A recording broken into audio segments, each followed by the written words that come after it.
Hello friends, welcome to special techno channel. Chhattisgarh IT training officer का recruitment निकाला गया Chhattisgarh professional examination board की तरफ से। यहां पर हम लोग थोड़ा सा सिलेबस के बारे में डिस्कशन करने वाले हैं, बिकॉज वो एक बहुत ही महत्वपूर्ण हिस्सा है आप लोगों के रिक्रूटमेंट में। आप लोगों को वो चीज को सबसे पहले समझना चाहिए, देन अपनी प्रिपरेशन को स्टार्ट करना चाहिए। तो यहां पर आप लोग देख सकते हो, मैं Chhattisgarh professional examination board Raipur की ऑफिशियल वेबसाइट में हूं। देन यहां पर आप लोग देखोगे, आप लोगों को सारी चीजें यहां पे मिल जाती है। यहां पे आप लोगों को सिलेबस दिया गया है 4 नंबर के पॉइंट पर।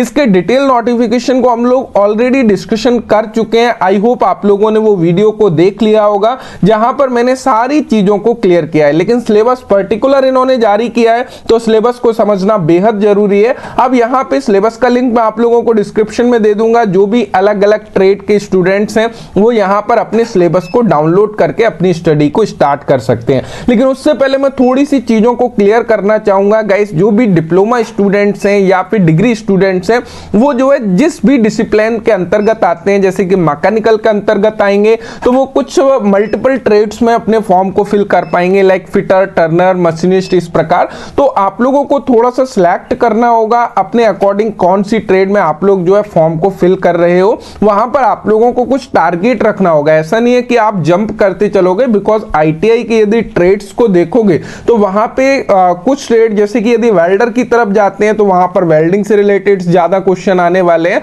तो पर्टिकुलर ट्रेड अपने आप में कुछ ना कुछ सिलेबस रखता है, तो बहुत ही मुश्किल होगा यदि आप लोग बहुत ज्यादा, यानी कि 2 से 3 पोस्ट के ऊपर पर्टिकुलर फोकस कर रहे हो। लेकिन यदि आप लोग एक पोस्ट को टारगेट करोगे, एक ट्रेड को टारगेट करोगे, तो डेफिनेटली इससे आप लोगों को फायदा होगा। तो यहां पर मैं गाइड करना चाहूंगा, जैसे कि यदि मैकेनिकल वाले स्टूडेंट्स हैं तो उनको डेफिनेटली ऐसी ट्रेड्स को चूज करना चाहिए जिनका सिलेबस सिमिलर है। उसमें यदि हम लोग देखें तो फिटर, टर्नर, मशीनिस्ट, इनके सिलेबस बहुत ज्यादा सिमिलर है, यानी कि उनमें बहुत ज्यादा कोई अंतर नहीं है। केवल मशीनिस्ट में कुछ मशीन्स के चैप्टर अलग हो जाते हैं। इवन यदि हम लोग क्वेश्चंस को भी देखें, वही सेम लेवल हम लोगों को देखने को मिलता है। चाहे आप लोग कोई भी एग्जाम पेपर दे रहे हो, वहां पर फिटर, टर्नर, मशीनिस्ट का यदि अलग पेपर भी आ रहा है, तो वो टॉपिक लगभग आप लोगों के सेम मिल जाते हैं। अब यहां पे हम लोग थोड़ा सा डिस्कस करेंगे फिटर के सिलेबस को, लेकिन इससे क्या होगा, टर्नर, मशीनिस्ट का सिलेबस भी ऑलमोस्ट सेम है। यदि आप लोग देखोगे कुछ चीजें चेंजेस हैं, तो यहां पे हम लोग देख लेते हैं। तो यदि जो भी आप लोगों की ट्रेड है, मैं लिंक डिस्क्रिप्शन में दे रहा हूं,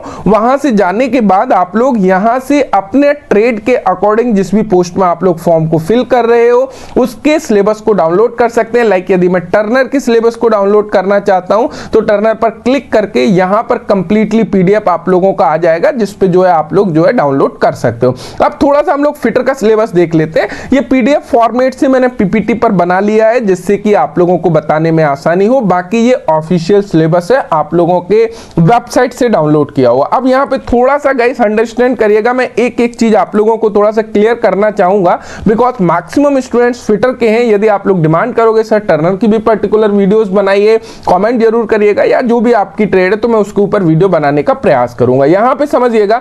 अब एक चीज ध्यान दीजिएगा, देखिए यदि आप यहां पे किसके फॉर्म को फिल कर रहे हो, सबसे पहले हम बात करें Madhya Pradesh ITI training officer, यानी कि कहीं ना कहीं आप जो ट्रेड को चूज कर रहे हो, आप उसके टीचर बनने वाले हो, राइट। तो यहां पे यदि हम लोग फिटर के सिलेबस को देखें, तो आप लोगों को टोटल टेक्निकल मिलने वाला है। ये तो सबसे अच्छी बात है ही आप लोगों के लिए, बिकॉज आप लोग यदि टेक्निकल के लिए एग्जाम दे रहे हो और 100% टेक्निकल मिल रहा है, तो इससे अच्छा क्या बात हो सकता है। दूसरी बात, अब देखो आप पर्टिकुलर ट्रेड के ऊपर फोकस करो, जैसे कि फिटर ट्रेड में आप अप्लाई कर रहे हो, तो यहां से आप लोग ये समझ के चलिएगा, फिटर का टोटल सिलेबस इन्होंने दिया है। जितना भी सिलेबस हो सकता है वो सारा सिलेबस दिया है। लेकिन इस सिलेबस को बहुत ज्यादा बड़ा नहीं समझना है, बिकॉज उन्होंने क्या किया है, जैसे कि हम लोग देखते हैं सेफ्टी हमने देखा, तो सेफ्टी हम लोग एक चैप्टर का नेम बोलते हैं, लेकिन इन्होंने क्या किया, सेफ्टी के अंतर्गत जितना भी आता है वो पर्टिकुलर टॉपिक दिया है। हम लोग कटिंग टूल बोलते हैं, तो लेकिन इन्होंने कटिंग टूल पर्टिकुलर चैप्टर का नेम नहीं दिया। उसके अंतर्गत अब रीमर है, टैप्स है, या फिर सिंगल पॉइंट कटिंग टूल्स है, सिंगल पॉइंट कटिंग टूल के यूज है, तो उसको अलग अलग करके लिख दिया है। इसलिए ये बहुत ही लंबा सिलेबस दिखाई दे रहा है, लेकिन एक्चुअल में इसको समझा जाए तो सिलेबस बहुत ही उतना है जितना आप आसानी से उसको कवर करना चाहो तो बहुत अच्छे तरीके से सिस्टम फॉलो करके कवर कर सकते हो बहुत बढ़िया तरीके से। अब यहाँ पे देखो सबसे पहला पेज यदि हम लोग देखते हैं, हम लोगों को क्या मिलता है, importance of safety and general precautions observed in the industry या शॉप फ्लोर। अब यहाँ पे क्या हो गया, अब हम लोग ये सारी चीजें हम लोग ऑलरेडी पढ़े हुए हैं, क्या क्या इसके अंतर्गत आ जाएगा यदि हम लोग सेफ्टी की बात करें। ये सेफ्टी के टाइप्स आ जाएंगे, हम लोगों के सेफ्टी साइन आ जाएंगे, फायर वगैरह आ जाएगा, जो हमारा पर्टिकुलर सेफ्टी का चैप्टर है जिसके अंतर्गत फर्स्ट एड आ जाएगा। अब यहाँ पे थोड़ा सा फोकस करिएगा, इन्होंने क्या किया, इंट्रोडक्शन ऑफ फर्स्ट एड बहुत ही बढ़िया भी है, ये आराम से आप लोग देख सकते हो। एंड यहाँ पे देखोगे इलेक्ट्रिक के बारे में, इलेक्ट्रिकल सेफ्टी के बारे में पर्टिकुलर आप लोगों को पढ़ के जाना है क्योंकि ये इंपॉर्टेंट बन जाता है। पीपीएस बहुत बढ़िया तरीके से, पर्सनल इक्विपमेंट जो आप लोगों के होते हैं, पर्सनल प्रोटेक्टिव इक्विपमेंट, वो सारा कुछ हम लोग ऑलरेडी क्लियर कर चुके हैं। उसके अलावा importance of house keeping and good shop floor practices. अब इसके अंतर्गत क्या आ जाता है, ये 5S कॉन्सेप्ट आ जाता है जिसके अंतर्गत किस प्रकार हम लोग शॉप फ्लोर पे सामान वगैरह को जमाएंगे। तो बहुत ही इंटरेस्टिंग चैप्टर है और बहुत ही कॉमन चैप्टर है, और ये चीज क्लियर है कि जो इंपॉर्टेंट और कॉमन और सिंपल चैप्टर जो है ना, चाहे आप लोग किसी भी ट्रेड के फॉर्म को फिल कर रहे हो, मैं दावे के साथ कह सकता हूं यहां से 3 से 4 क्वेश्चन आप लोगों को देखने को मिलने ही वाले हैं। तो चाहे आप लोग किसी भी ट्रेड में फिल कर रहे हो या मल्टीपल ट्रेड में फिल कर रहे हो, तो ये चैप्टर तो आप लोगों के लिए इंपॉर्टेंट बन ही जाता है ना। और स्पेशली यहां पे तो आप लोगों को सारी चीजें दे दी गई है। Occupational health and safety and health के बारे में बात करें तो ये सारी चीजें उसी के बारे में डिस्कशन यहां पे कर रहे हैं। क्लियर है, तो ये सारी चीजें आप लोगों को क्लियर होनी चाहिए। अब देखो यहां से चीजें चेंज हो जाती हैं। अब यहां पर इन लोगों ने इसी चैप्टर में यहां पे देखो लीनियर मेजरमेंट्स आ गया, उसकी यूनिट्स आ गई। लीनियर मेजरमेंट मतलब जो आप लोगों के रूल वगैरह हैं या फिर माइक्रोमीटर है, जो भी मेजरिंग एंड मेजरिंग इंस्ट्रूमेंट है उसके बारे में आप लोगों को क्लियर होना चाहिए, जैसे कि वर्नियर कैलिपर है, डिवाइडर है, हर्मोफ्रोडाइट या जेनी कैलिपर है, सेंटर पंच है, डॉट पंच है, प्रिक पंच है। ये सारी चीजें हम बहुत बढ़िया तरीके से पढ़ चुके हैं, इवन जो कोर्सेज में है या यूट्यूब पर रेगुलर क्लासेस लेते हैं बहुत बढ़िया तरीके से ऑलरेडी क्लियर है। यहां से जो भी क्वेश्चंस आते हैं इवन आपको पता है कि सिलेक्टेड क्वेश्चंस होते हैं, और वही क्वेश्चंस आप लोगों को एग्जाम्स में भी देखने को मिलेंगे। कोई नए क्वेश्चंस नहीं बनने वाले हैं कि कोई नए क्वेश्चंस आप लोगों के बन जाएंगे। क्लियर है, उसके आगे यदि हम चले तो यहां पर भी देखो मेजरिंग स्टैंडर्ड्स के बारे में ही बात कर रहा है, इंग्लिश मीट्रिक यूनिट्स वगैरह के बारे में बात कर रहा है। उसके बाद में आ जाता है वो कहां पर, बेंच वाइज के बारे में। अब ओनली उसने बेंच वाइज नहीं लिखा, उसके डिटेल्स दे दिया कि भी उसका कंस्ट्रक्शन किस प्रकार का होता है, उसमें कौन कौन से पार्ट हैं, किस मटेरियल से बने हैं, टाइप्स ऑफ बेंच वाइसेस क्या होती हैं, उनके प्रयोग क्या होते हैं, उनकी केयर किस प्रकार करें, उनको मेंटेनेंस किस प्रकार करें, बाइस क्लैंप क्या होती है। तो एक्चुअल में देखा जाए तो एक पर्टिकुलर टॉपिक है बेंच वाइज, उसको हम पढ़ते हैं तो सारा पढ़ते हैं, लेकिन उन्होंने ये चीज को डिटेल्स में और मेंशन कर दिया ताकि आप लोगों को देखने में, समझने में और ज्यादा इजी हो, और ये डेफिनेटली हमारे लिए फायदेमंद है। गलत नहीं है कि बहुत बढ़िया डिटेल्स में वो लोग दे रहे हैं, तो सारी चीजें वो क्लियर खुल के बोल रहे हैं कि ये चीजें पढ़ लो भाई। तो क्लियर, वो तो हम वैसे भी पढ़ते हैं डिटेल से। और आगे यदि हम लोग देखें, अब ये हेक्सा फ्रेम, हेक्सा ब्लेड के बारे में आ गया, तो ये सारी चीजें क्लियर होनी चाहिए। उसके बाद फाइल्स, तो अभी हम लोग चल कहां रहे, हम लोग स्टार्टिंग में ही चल रहे हैं। और स्पेशली यदि हम लोग देखें इसको, आप लोग यदि प्रिपरेशन कर रहे हो, सीरियसली प्रिपरेशन कर रहे हो, तो आप लोगों को निमी का बुक लेना चाहिए, जहां पे सीक्वेंस से जो सिलेबस दिया गया है, सीक्वेंस से उन्होंने वही सिलेबस को उठा के यहां पर रख दिया, कोई नई चीज थोड़ी ना करिए। जो डीजीटी की तरफ से आप लोगों का आईटीआई का सिलेबस है, वो सेम सिलेबस यहां पर दिया गया। आप लोगों को अपनी ट्रेड को पूरी तरीके से फिनिश करना है, चाहे आप लोग कोई भी ट्रेड में अपने फॉर्म को फिल कर रहे हो, चाहे आप फिटर में कर रहे हो, टर्नर में कर रहे हो, मशीनिस्ट में कर रहे हो। आपको पर्टिकुलरली जो है जो आप लोगों का निमी का बुक है, यदि आप लोग उसको स्टार्टिंग से कर देते हो, मैं गारंटी के साथ दे रहा हूं कि आपका स्कोर ना आसमान छुएगा, कोई दिक्कत आने वाली नहीं है। क्योंकि आप लोग देखोगे सिलेबस वहीं से सारा कुछ उठा के दिया, वही आप लोगों को पढ़ाना, वही सारी चीजें।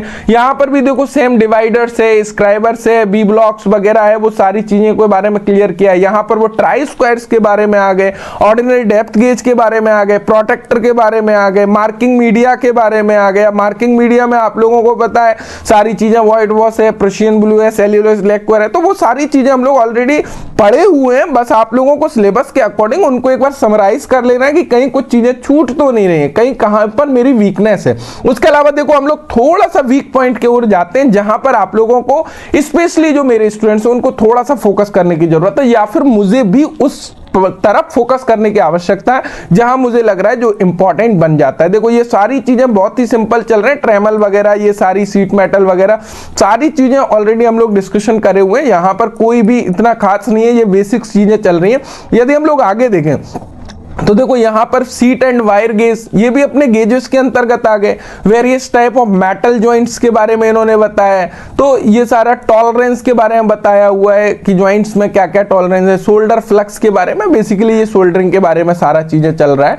अब यहाँ पे थोड़ा सा देखो, ये हम फास्टनर की तरफ बढ़ रहे हैं। फास्टनर यानी कि जो भी हमारे रिविट्स हेड है या रिविट्स के डिफेक्ट है, जहां से सबसे ज्यादा क्वेश्चंस आप लोगों का पूछा जाता है। अब रिविट डिफेक्ट्स हम लोग देखें तो वहां पे सारा रिविट डिफेक्ट्स के नेम वगैरह इन्होंने दे दिए कि कोल्ड रिविटिंग क्या है, हॉट रिविटिंग क्या है। तो ये छोटा छोटा टॉपिक है, ज्यादा बहुत बड़ा नहीं, ओनली एक डेफिनेशन है कोल्ड रिविट क्या। अभी ठंडी अवस्था में हम लोग रिविटिंग कर रहे हैं, कोल्ड रिविटिंग, राइट। तो उसमें क्या किया है उन्होंने, डिटेल्स में मेंशन किया है। बेसिकली आप देख रहे हो कि यहां पर रिविट्स है, तो ये सारा जो आप लोग देख रहे हो ये रिविट्स के बारे में दे दिया है उन्होंने। तो आप लोगों को रिविट्स को क्लियर करना है। रिविट्स में टाइप्स ऑफ रिविट्स हो गया, उसके अलावा हम लोगों के कौन कौन से हेड के अकॉर्डिंग किस किस टाइप्स की रिविट होती है, किस हेड वाली रिविट्स का कहां पर प्रयोग होता है, और रिविट डिफेक्ट्स क्या क्या होते हैं। रिविट जब हम लोग हैंड रिविटिंग करते हैं, हैंड रिविटिंग टूल क्या होते हैं, खत्म, उससे आगे कुछ है ही नहीं है। क्या लाएगा, नया चीज तो कुछ लेके नहीं आ जाएगा ना, राइट। तो वही चीज है, यहां पर हम लोग वेल्डिंग की तरफ जा रहे हैं, तो डेफिनेटली फोकस करना चाहिए थोड़ा सा। जो बेसिक वेल्डिंग है,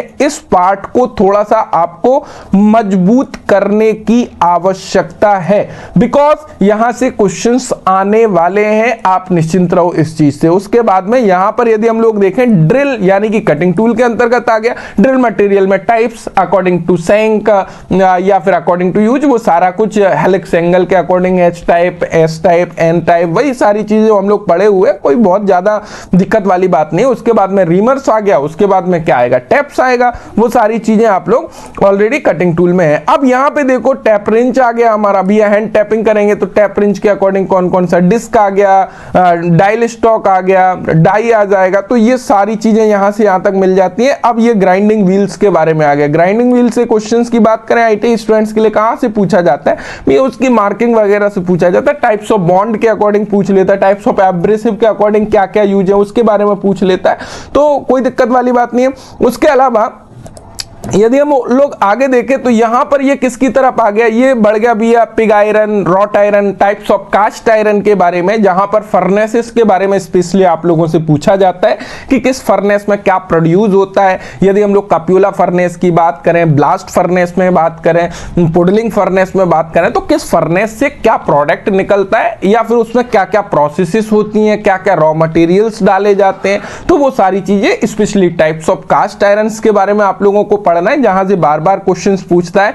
या फिर हम लोग नॉन फेरस मेटल्स की बात करें, जो कि बहुत ही इंटरेस्टिंग है, जिसमें copper, aluminium, tin, lead, zinc के बारे में, उसकी प्रॉपर्टीज के बारे में आप लोगों को पता होना चाहिए। अगेन वो यहां पर फिर स्क्रैपर फाइल्स के वगैरह के बारे में यहां पर अगेन आ गया है।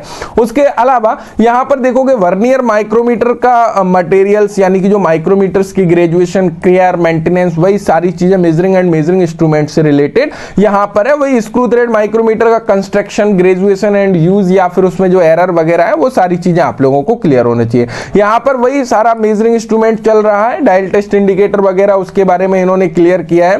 एंड यहां पर कटिंग टूल्स मटेरियल्स के बारे में वो बात करेगा, जहां से क्वेश्चन आ सकता है। हम लोगों को ऑलरेडी पता है कि कहां कहां पर वो जो है आप लोगों को डिप दे सकता है, कहां कहां से चांसेस जो है ज्यादा बन सकता है आप लोगों से क्वेश्चंस पूछने के। मशीनिंग ऑपरेशन में स्पेशली आ जाता है, लेथ मशीनिंग ऑपरेशन में, यहां पर नलिंग हो गया, टेपर हो गया, टेपर की डेफिनेशन ऑलरेडी, यदि आप लोगों को टैपर के बारे में क्लियर करना है तो ऑलरेडी डेमो वीडियोस पड़े हुए, स्पेशल टेक्नो टैपर टर्निंग डालोगे आ जाएगा टॉप पर, या डिस्क्रिप्शन में लिंक दे दूंगा। ये सारा पार्ट ओनली एक वीडियो से कवर हो जाएगा, राइट, जहां पर मैंने टैपर की डेफिनेशन, या फिर उसके यूज, या फिर उसका क्या क्या एंगल है, किस किस टाइप का टैपर है, कहां कहां पर है, वो सारी चीजें ऑलरेडी क्लियर करी हुई है। अब यहां से मेंटेनेंस के ऊपर स्पेशली आप लोगों को फोकस करना है। ये पार्ट थोड़ा सा मजबूत करने की आवश्यकता है, मुझे ऐसा लगता है कि यहां से क्वेश्चंस आप लोगों के इंक्लूड करेगा। और यहां पर ये देखो, ये मैं क्यों बोल रहा हूं कि इस पार्ट के ऊपर फोकस करना, बिकॉज रीजन क्या है, जो अदर पार्ट है वो other part majority of students के क्लियर है। ऐसा नहीं है कि आप कुछ नया चीज कर रहे होंगे, वो आपके भी क्लियर है, सामने वाले स्टूडेंट्स जो आप लोगों का कॉम्पिटिटर है उसके भी वो क्वेश्चंस क्लियर है या वो टॉपिक क्लियर है। जहां आप लोगों को आगे निकलना है वो वीकनेस में मैक्सिमम स्टूडेंट्स की पकड़ सकता हूं, बिकॉज जब भी हम लोग क्वेश्चंस प्रैक्टिस कराते हैं वहां पर यदि हम लोग मेंटेनेंस से क्वेश्चन उठाएं या फिर हाइड्रोलिक पैनोमेटिक से क्वेश्चंस उठाएं या फिर हम लोग सीएनसी की तरफ से कुछ डीपली क्वेश्चंस उठाएं, वहां पर कहीं ना कहीं आप लोगों का जो फीडबैक आता है आंसर के रूप में वो कम स्टूडेंट्स का आता है। तो वहां से ये चीजें क्लियर होती है कि मेजॉरिटी ऑफ स्टूडेंट्स का कहां पर वीकनेस जो है नजर आ रहा है। तो यहां पर यदि सिलेबस में है तो हम लोगों को वीकनेस के ऊपर डेफिनेटली काम करना चाहिए। उसके अलावा स्क्रू थ्रेड बहुत बढ़िया तरीके से, कोई दिक्कत नहीं है। स्क्रू थ्रेड का सारा कुछ हम लोग ऑलरेडी देख चुके हैं भैया, क्या क्या है स्क्रू थ्रेड के एलिमेंट क्या है, टाइप्स ऑफ स्क्रू थ्रेड क्या है, तो वो सारी चीजें यहाँ पे। अब ये स्लिप गेजेस के बारे में आ गया है, एक बहुत ही इंटरेस्टिंग टॉपिक है। रिंगिंग, बिल्डिंग, किस प्रकार हम लोगों को उनको जोड़ना है, किस प्रकार वो सारी चीजें आ जाती है। देन साइन बार वगैरह, एंगुलर मेजरिंग इंस्ट्रूमेंट के बारे में ये सारी चीजें इन्होंने यहाँ पर पूछा हुआ है। उसके अलावा यदि हम लोग जाएं तो यहाँ पर हम लोगों को मिल जाता है हीट ट्रीटमेंट प्रोसेसेस के बारे में, जो कि सबसे ज्यादा इंपॉर्टेंट है। मेटल में आप लोगों की मैकेनिकल प्रॉपर्टीज, हीट ट्रीटमेंट में आप लोगों की जितनी भी हीट ट्रीटमेंट प्रोसेसेस हैं, लाइक एनिलिंग हो गया, नॉर्मलाइजिंग हो गया, टेम्परिंग हो गया, हार्डनिंग हो गया, ये सारी चीजें बहुत बढ़िया तरीके से आप लोगों को क्लियर करना है यदि आप लोग रियल में प्रिपरेशन कर रहे हो तो। उसके अलावा यदि हम लोग थोड़ा सा आगे जाते हैं तो बियरिंग इंट्रोडक्शंस, क्लासिफिकेशन, ये बियरिंग के बारे में सारा चीजें यहाँ पे बताया गया है, तो इन चीजों को आप लोगों को थोड़ा सा क्लियर करना होगा। अब देखो यहाँ पे इंटरेस्टिंग चीजें आप लोग समझ रहे हो, चीजें वही है, सारा कुछ वही है, बस थोड़ा सा उसको डिटेल्स में उन्होंने क्या किया है। अब यहाँ पे देखो जिग का कंस्ट्रक्शनल फीचर के वगैरह, types of jig, types of fixture, already jig fixture के अंतर्गत आ जाता है, तो वो सारी चीजें यहाँ पे पूछी गई है और मटेरियल वगैरह के बारे में बोला गया है, तो ये चीजें आप लोगों को क्लियर करना है। यहाँ पे properties of bronze and brass के बारे में पूछा गया है। यहाँ से पावर ट्रांसमिशन हम लोगों का लग जाता है, जहां पर हम लोग गियर्स वगैरह के बारे में पढ़ रहे होंगे, बेल्ट्स, ड्राइव्स क्या है, वो सारी चीजें जो है पढ़ रहे होंगे, तो ये सारी चीजें पढ़ना है। पावर ट्रांसमिशन में कपलिंग टाइप्स, फ्लैंज कपलिंग, वो सारा कुछ, हुक कपलिंग क्या है, यूनिवर्सल कपलिंग क्या है, उसमें क्या क्या डिफरेंसेस होते हैं, किसका कहां पर यूज होता है, पुली का टाइप्स क्या है, टाइप्स ऑफ गियर क्या है, तो वो सारी चीजें किसके अंतर्गत आ जाती हैं, पावर ट्रांसमिशन के अंतर्गत आ जाती है। तो पावर ट्रांसमिशन डेफिनेटली एक इंपॉर्टेंट चैप्टर हम लोगों के लिए बन जाता है। अब यहाँ पे मेथड ऑफ फिक्सिंग गियर वगैरह, वही सारा कुछ जो है, पॉजिटिव ड्राइव्स क्या है, तो वो सारी चीजें यहीं से ली गई हैं। अब इंपॉर्टेंट बन जाता है हाइड्रोलिक सिस्टम्स, क्योंकि ये जो है एक ऐसा चैप्टर है जहां पर मेजॉरिटी ऑफ स्टूडेंट्स थोड़े से वीक है, तो इसकी ओर थोड़ा सा आप लोगों को फोकस करने की आवश्यकता होगी। पैनोमेटिक के बारे में ये सारा कुछ फोकस करने की आवश्यकता होगी, जहां पर स्पेशली वॉल्व्स के बारे में क्लियर होना चाहिए। जैसे कि आप लोगों को डिफरेंट टाइप्स के वॉल्व्स नजर आ रहे होंगे, इन वॉल्व्स के बारे में पढ़ना बेहद जरूरी है, क्योंकि यहां से यदि क्वेश्चंस इंक्लूड करें तो ऐसा ना हो कि यहां से हमारा क्वेश्चंस जो है छूट रहा हो, राइट। तो ये चीजें क्लियर होना चाहिए। उसके अलावा यदि हम लोग देखें तो यहां से सीएनसी से क्वेश्चंस वो लोग इंक्लूड करेंगे। Limit fit and tolerance specially यहां पे उतना ज्यादा जिक्र नहीं है, लेकिन लिमिट फिट एंड टॉलरेंस एक बहुत ही इंपॉर्टेंट चैप्टर है आप लोगों के लिए। सो आई होप उसको आप लोगों को क्लियर करना बहुत जरूरी है। सो मैंने सारी चीजें ऑलरेडी आप लोगों को बता दी हैं। सो आई होप आप लोगों को ये सिलेबस समझ आया होगा और उसकी तरफ आप लोग थोड़ा सा फोकस कर रहे होंगे। बाकी टर्नर मशीनिस्ट की बात करें, सिमिलर सिलेबस है। मशीनिस्ट में कुछ मशीन्स थोड़ा सा अलग हैं, तो उनको आप लोगों को स्पेशली देखना पड़ेगा। यदि टर्नर में जाएं तो टरेट लेथ, कापस्टर लेथ या लेथ में थोड़ा सा डिटेल्स, वो सारी चीजें देखना होगी। तो बस थोड़ा बहुत अंतर है, बहुत ज्यादा आप लोगों का अंतर नहीं है। सो आई होप आप लोगों को क्लियर हो गए होंगे। जो भी स्टूडेंट्स इसकी प्रिपरेशन कर रहे हैं, ऑलरेडी ये सारा सिलेबस का रिकॉर्डेड क्लासेस हम लोगों के पास में अवेलेबल है, जो स्पेशल टेक्नो एप्लीकेशन पर मिलेगा, जो कि पेड कोर्सेस होते हैं हम लोगों के। फ्री क्लासेस आपकी रात के 9 बजे यूट्यूब चैनल पर चलते हैं, जो इस सारे सिलेबस को कवर कर रही होंगी। वहां पर मल्टीपल चॉइसेस क्वेश्चंस को हम लोग डिस्कस करते हैं मंडे टू फ्राइडे। तो अभी इस वीक ऑलरेडी मैं छुट्टी पर था, जिसका मैं अपडेट आप लोगों को दे चुका था, जो मैं बहुत जल्दी अपनी क्लासेस वहां पर आने लगेगी। So I hope syllabus clear हो गया होगा। Thank you so much, thanks for watching and bye bye.